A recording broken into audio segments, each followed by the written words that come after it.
It was one rainy day when I decided to make a video blog around the streets of Manila. I want to know about this clearing operation initiated by Mayor Isko Moreno, and I want to know what's the development and to see for myself. So I carried my iPhone 6s Plus and started to take footages. While filming, I tried to conceal my smartphone behind my hand. I was afraid there was some snatchers roaming around and might get interested in robbing me. As a result, the video quality suffered a lot. It is shaky and unpleasant to watch. So I thought I need something small, something I can easily hide, and something that can be used during the rainy days. So I realized that action camera is the best choice and GoPro Hero 7 Black is the best contender. But it is very expensive and it's out of my budget at that time.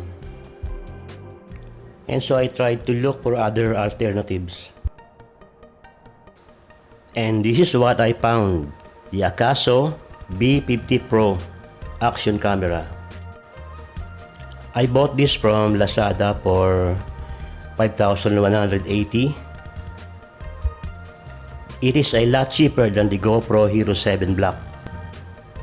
I also purchased a chest harness for about 500 pesos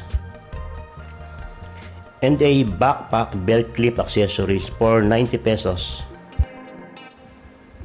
Using this chest harness, I can easily conceal my action camera behind my jacket. Now I can take footages on the streets or wherever I go without getting the attention of the people around me.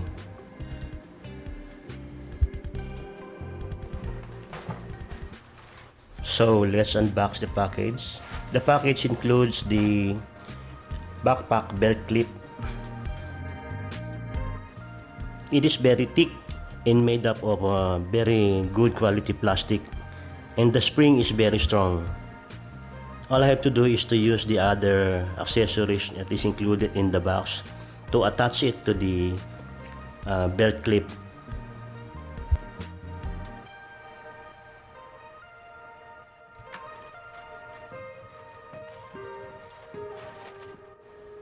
The bubble wrap is very nice and thick.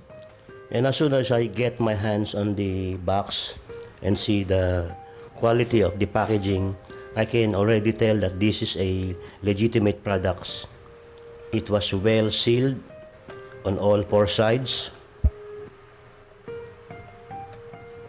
The box was well sealed and I had a hard time opening it, so I really have to tear it apart in order to get the camera.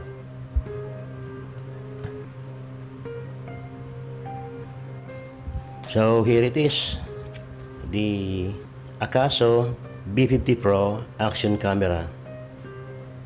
It looks so nice and durable. So what else are inside the box? The remote control. It looks like a wristwatch. I'm happy about this product because it has a lot of accessories that is included in the package. It contains 2 batteries, so you will have a spare battery. There's also the extra back plate, the tripod mount, bicycle clip mount, the charging cable,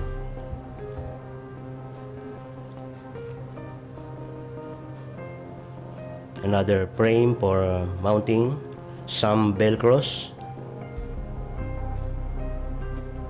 a plastic Allen wrench used to tighten or loosen the screw, and a lot more J-hooks for mounting, and of course the manual. As usual, The screen is covered with transparent plastic with some printed instruction in it. There's the tripod screw, the SD card slot, the mini USB port, and the mini HDMI port. This action camera will not work without SD card. So what I did is I also bought a Samsung Evo Class 10 64GB SD card. According to the seller, it is highly recommended to use Samsung Evo Class 10 64GB because it is ideal for 4K movie format. Just be sure your action camera is powered up before you insert the SD card.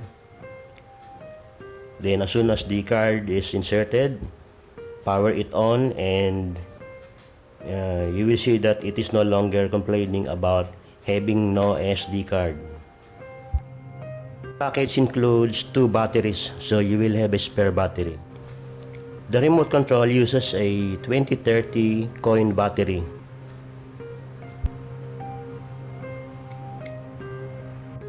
The power button of the remote control is used to power the remote control only and not the camera itself.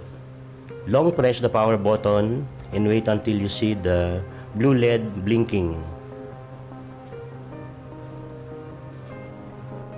Now on your action camera, touch the up arrow at the bottom of your screen and the pop-up menu will appear, and look for the RF icon.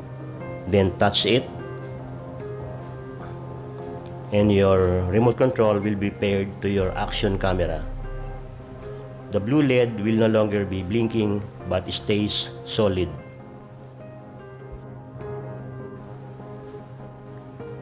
You can now use it to record videos and take photos. To record video, press the record button, and to stop it, press the red button again. So this is the initial video test of this camera. At 1080p and 30 frames per second, this is the video quality. I haven't used the 4K video format because the editor I'm using cannot recognize the high bitrate video format.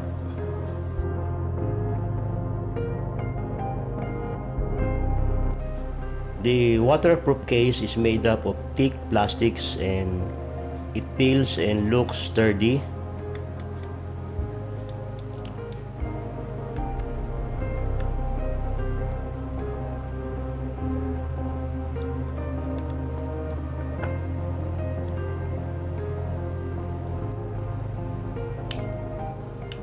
The belt clip is also made up of thick and strong plastic.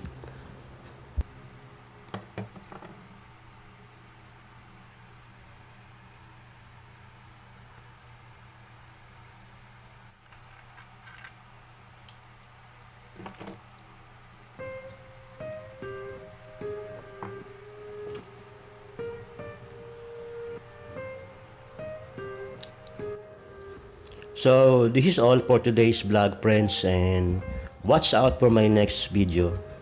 I will be doing an extensive test for this camera, and I will be using this for our upcoming events, the Buwan ng Wika.